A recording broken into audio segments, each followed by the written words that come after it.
Hello everyone, this is Madhavi Karamudi, Assistant Professor in CSE Department. In this lecture, I will talk about dynamic memory allocation and deallocation. First, we will see what is static memory allocation and what is the difference between dynamic memory allocation and static memory allocation. Then we will go in depth into dynamic memory allocation methods. So first of all, how the memory management in C language works is, just assume that whenever you are declaring the variables like this in your program. So whenever you declare a variable using a basic data type like this, so the C compiler automatically allocates the memory space for the variable in a pool of memory called as stack. So for example, if you declare a variable of type float like this, float p, typically it will create 4 bytes of memory whenever the variable is declared like this. Okay, if you assign the value, that value will be stored in that 4 bytes of memory space. If you are not assigning the value, that 4 bytes of memory will be wasted.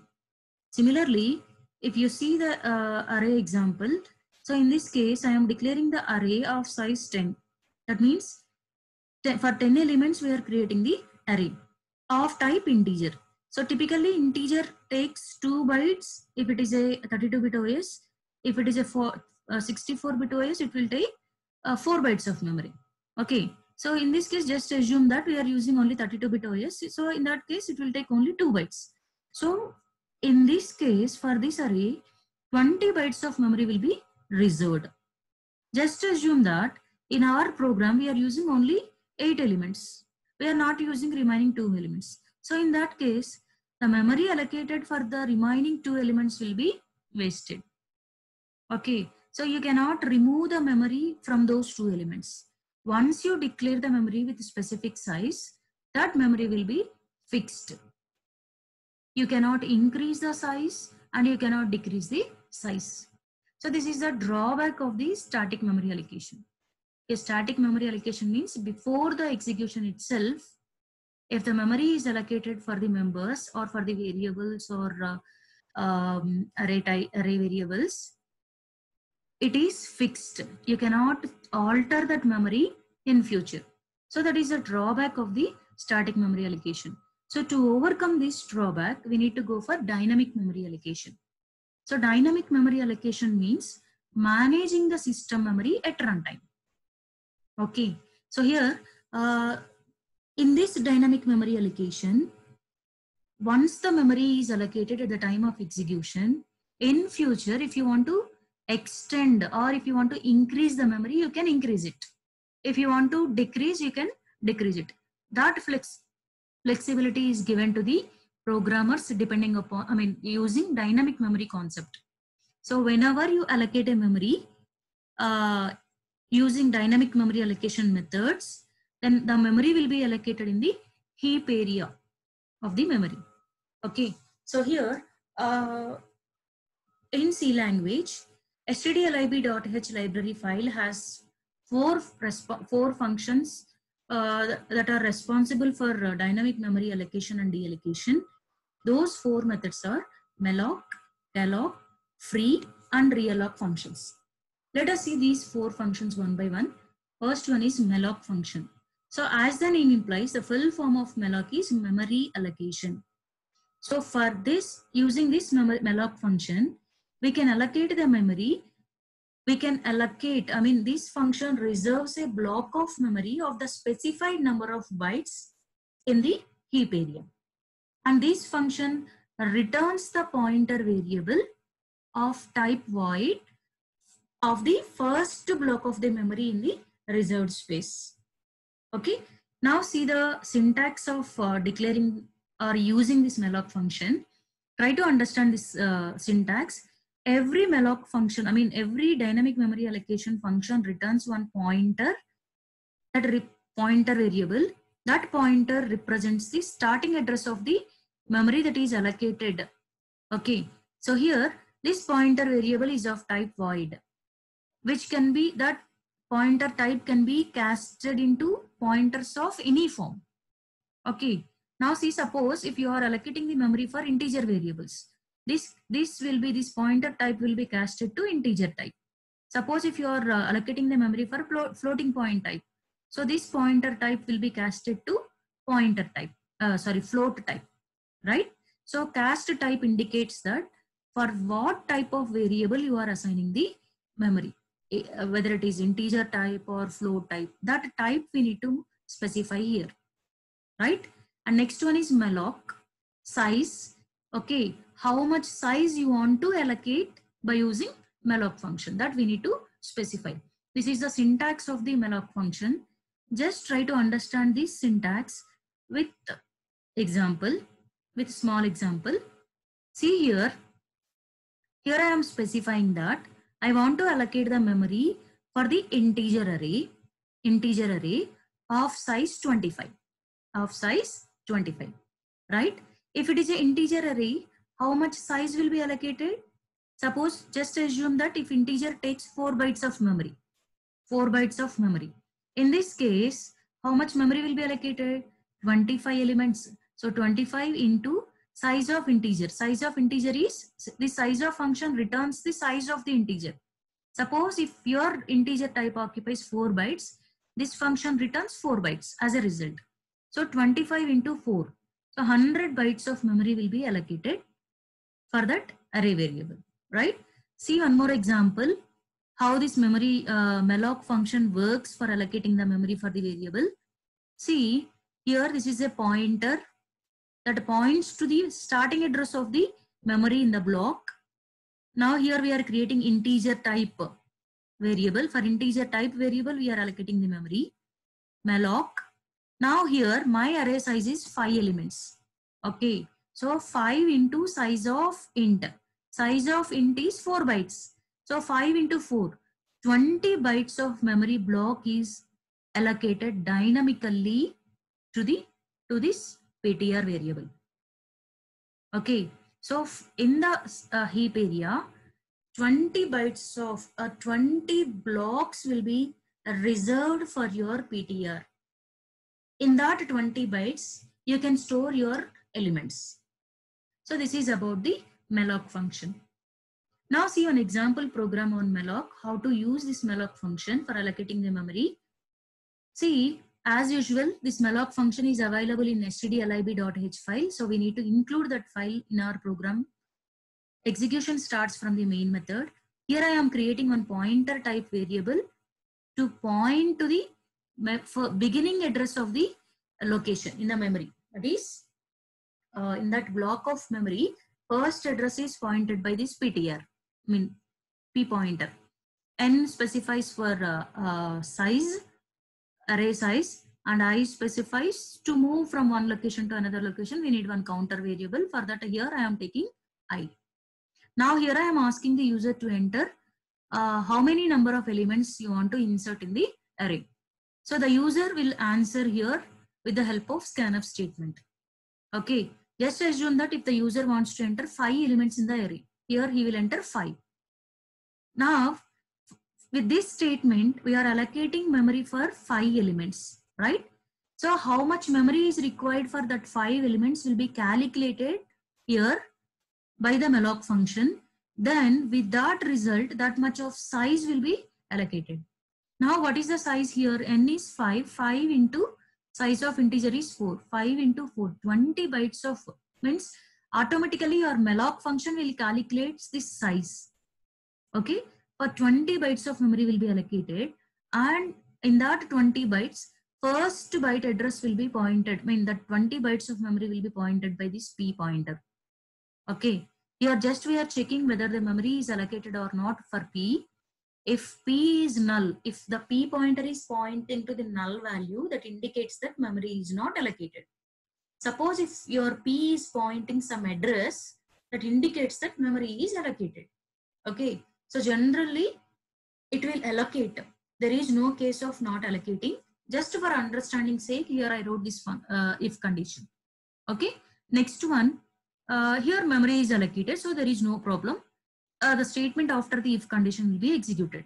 Here we are asking the user to enter the elements. How many, what are the elements you want to store in that 20 bytes of memory, right? So here 5 elements, right? Our array size is 5 elements. So we need to enter those 5 elements by using the scanf statement and for loop, right? And then we are trying to print those 5 elements using this for loop and printf statement. And one more important thing is, if you can allocate the memory for the array dynamically at the time of execution, compulsory, once the use of that array is over, at the end of your program, you have to release the memory that is allocated for your variable, so that the same memory will be allocated for other variable in future. So once the use is over, you have to release the memory from that pointer variable. Okay, so in dynamic memory allocation, for removing the memory from that pointer variable or for deallocating the memory from that pointer variable, we have free function. Okay, this is the syntax of using free function. In coming slide, we'll cover this free function also, no problem. So here I have allocated the memory, and at the end, I am deallocating the memory from P. That means we are releasing the memory from the P variable, right? As usual, close the main method. So try to execute this program. I'll show you the output of this program by executing it. It's a very simple program. So nothing new in this. Only the thing is how to use malloc function. That is only the difference, right? Here I am executing this program in the online compiler itself. Instead of moving from here and there, directly I can show it here, right? Here our program compiled successfully. It is asking to enter number of elements. So here I am entering 5 elements. Enter 5 elements in the array. So here I am entering 1, 4, 3, 6, and 5, right? So whenever you try to enter the values or whenever you enter the size here, then only the memory will be allocated. If you declare the array, the memory will not be allocated. Whenever you give the size at the time of execution, then only the memory will be allocated. That is the concept of dynamic memory allocation.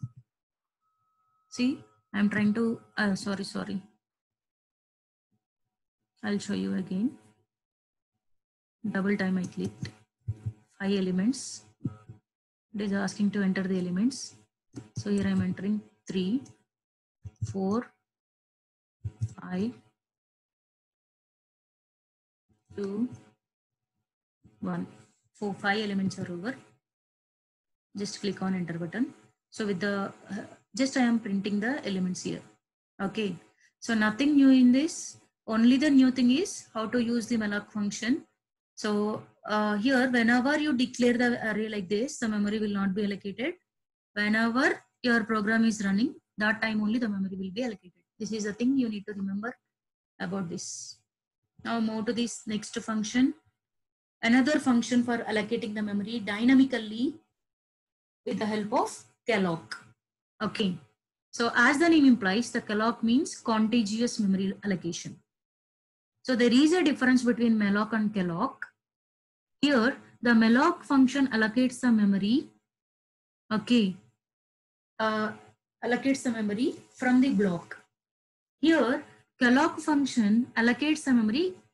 It allocates the memory continuously. Contiguous allocation. Okay. And one more important thing is, whenever you are not, suppose if you have allocated memory for 5 elements, but you are storing only 3 elements. In that case, if you use malloc function, remaining 2 elements will be, for remaining 2 elements, the memory will be uninitialized. In case of calloc, whatever empty spaces that are left, those places are filled with the zeros. Okay. And we see the syntax of calloc function, same syntax, but here, there is a small difference here. Here also same pointer variable, cast type. This cast type indicates that for what type of variable you want to allocate the memory. That type you have to specify, whether integer or float or char or double type. Calloc, here I am using calloc function. So if you observe the difference, difference you can observe here. Okay. In the previous slide, in malloc function, we are calculating the size and we are giving the instruction to the malloc that how much of space I want to allocate. But here we are not calculating. Okay, we are just specifying I want to allocate the memory for n variables, n elements, and size. Size indicates the size of the type. So automatically it will multiply that number of elements with the size, then it will allocate the memory. See the example here. In this statement, I am saying that I need memory for 5 elements. I want to store memory for 5 elements. Like that I am saying. And these 5 elements are of type integer.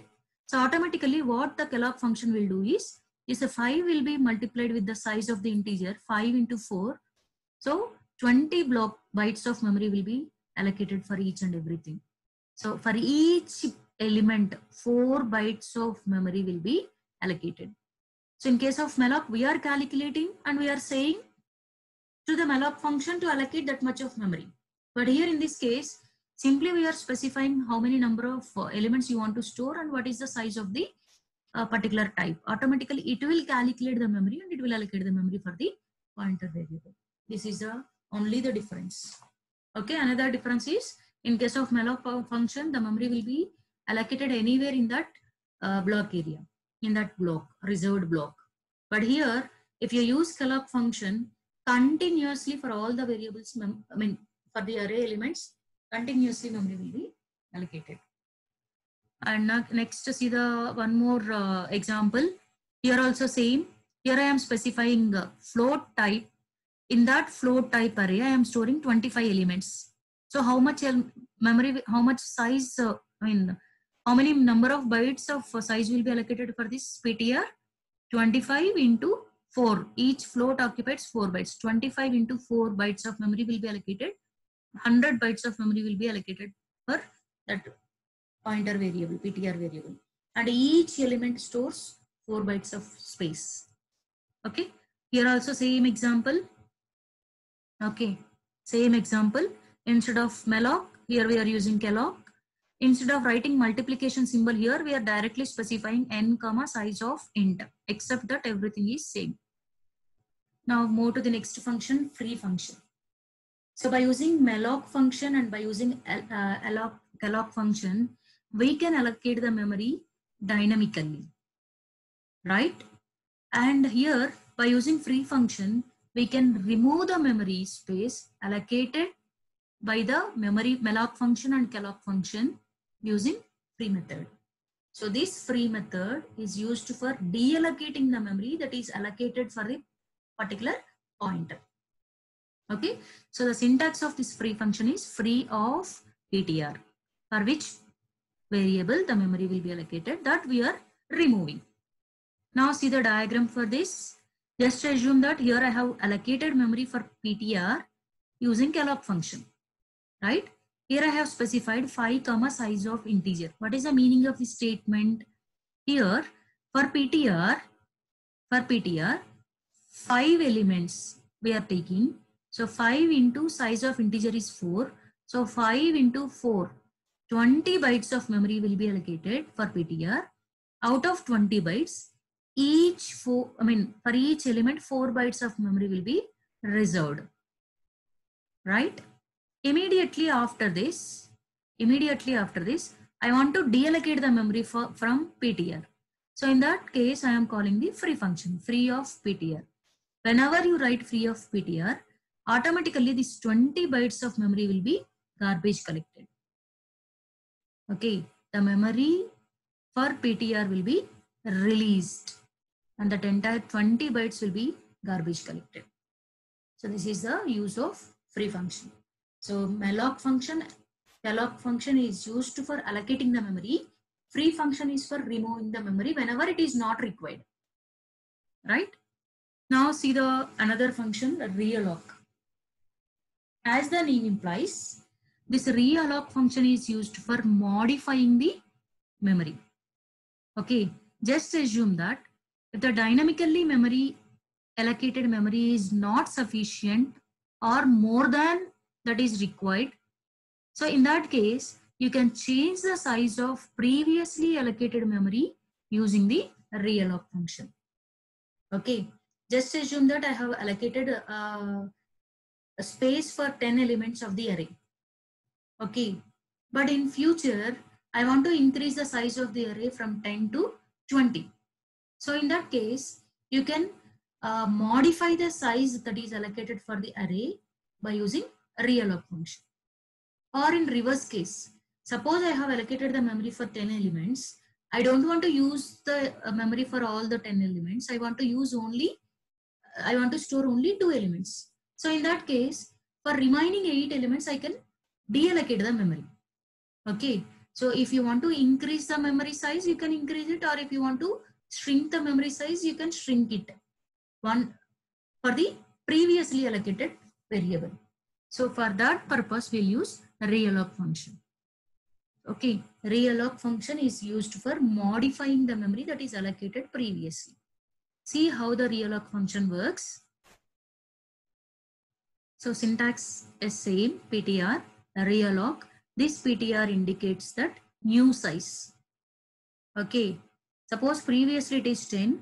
Now I want to increase it to 20. Okay, so here this x. Okay, this x indicates the new size. See the example.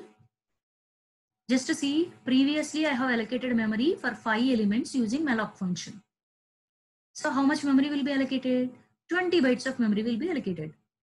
Okay. Later, I want to increase the memory for this PTR for 10 elements, right? So in this case, how to use the realloc statement PTR equal to realloc of PTR, comma 10. Previously it is 5. Now I want to increase it to 10. So new size, this is a new size, 10 into size of int. So automatically that 20 bytes of memory will be enlarged to 40 bytes. Okay. So the size of PTR is changed from 20 bytes to 40 bytes dynamically. So this is about the realloc function. See the example program for this. Just try to understand this program. This function is also available in stdlib.h. So I am including that one. Here I am taking two sizes, N1 and N2. N1 is for old size and N2 is for specifying new size. Okay. So here I am allocating the memory for string. Next, see, first I am asking the user to enter initial length of this string. Okay. Just assume that here I have entered 5 characters length. 5 characters length of the string. Okay. So for that 5 characters, the memory will be allocated using malloc function. So 5 into size of character is 1 byte. 5 into 1. 5 bytes of memory will be allocated for this string. Right? Here I am just printing that string. Okay. I am asking the user to enter that string. Right? Now I am printing that string using printf statement. Now in next statement, this block onwards, what I am doing is here I want to modify the length of the previous string. Previously it is 5. Now I want to modify it to new size. Just assume that here I 5 enter it as 10. Okay. So how to resize that memory by using realloc function. So realloc, for whom I want to modify the size? Yes. Yes, right? So yes, comma. Old size is N1. Here we need to specify new size. Sorry, here not N1. Here we need to specify N2 into size of char. Size of char. So enter the new string. That string will be automatically printed on the memory. Suppose if it is 5 here, if it is 10 here, 10 bytes of memory will be allocated. Now, finally, once your string use is over, if you want to delete the memory from that string, you just use free function. Free of s. Automatically, the memory that is allocated previously for s will be garbage collected. So this is about this program. If you want, I'll show you the execution process of this program also. Let us see the output anyway.